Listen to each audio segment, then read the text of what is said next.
Life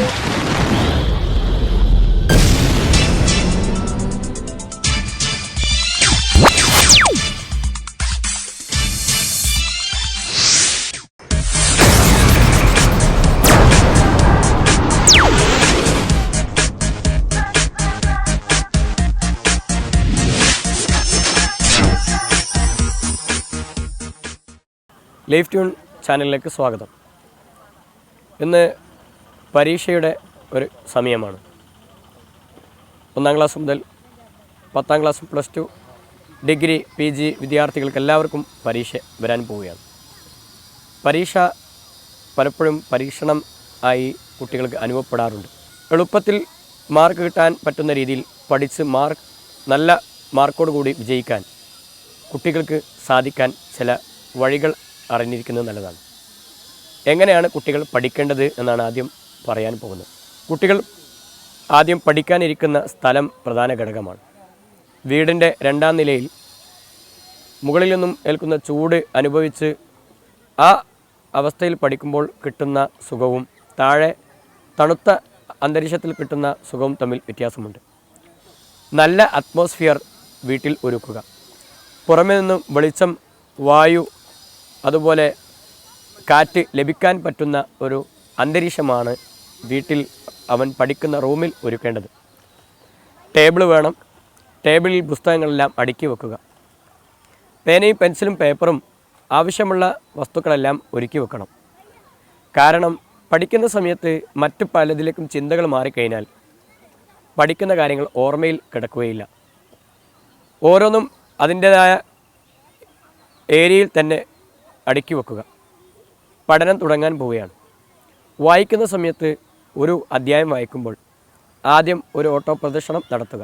അതിനുശേഷം ഒരു തവണ അടുത്ത 2ാമത്തെ തവണ വായിക്കുമ്പോൾ അതിൻ്റെ പകുതി, അതായത് പാരഗ്രാഫായിട്ട് വായിക്കുക.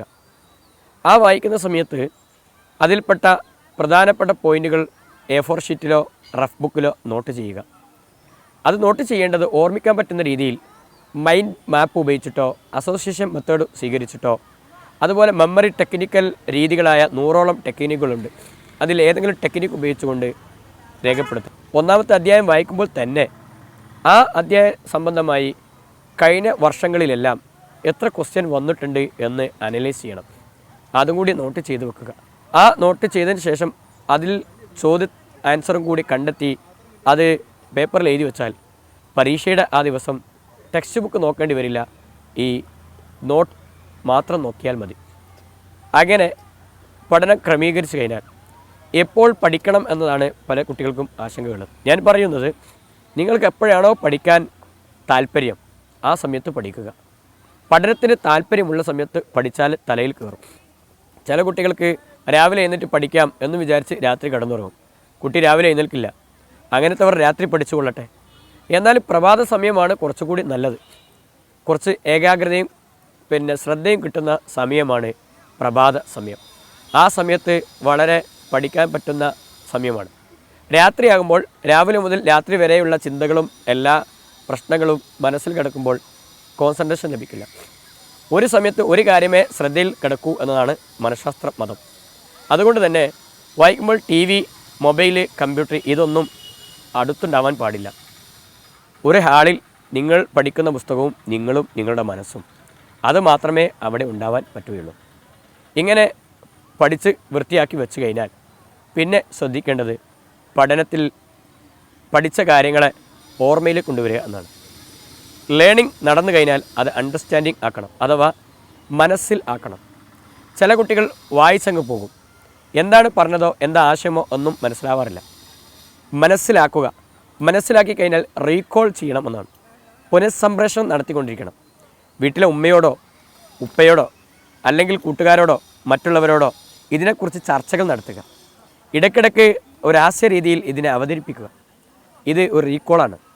എങ്കിൽ ഒരു ചോദ്യം വരുമ്പോൾ ആ ചോദ്യത്തിനനുസരിച്ച് കൃത്യമായി ആൻസർ എഴുതാൻ കഴിയും. അതാണ് ഓർമ്മ എന്ന് പറയുന്നത്. പഠിച്ച കാര്യങ്ങൾ അണ്ടർസ്റ്റാൻഡിങ് ചെയ്ത് റീകോളാക്കി അത് ആവശ്യം വരുമ്പോൾ ഉപയോഗിക്കാൻ കഴിയുന്ന ഒരവസ്ഥയിലേക്ക് എത്തുമ്പോൾ പഠനം നടന്നു എന്ന് പറയാൻ കഴിയുള്ളൂ. നല്ല പഠനത്തിന് നല്ല അന്തരീക്ഷം ഉണ്ടാക്കി നല്ല മനസ്സോടുകൂടി വായിക്കുക, പഠിക്കുക. തീർച്ചയായും പരീക്ഷയിൽ വിജയം സാധ്യമാണ്. നിങ്ങൾക്ക് വിജയാശംസകൾ നേർന്നുകൊണ്ട് ഈ എപ്പിസോഡ് അവസാനിപ്പിക്കുന്നു.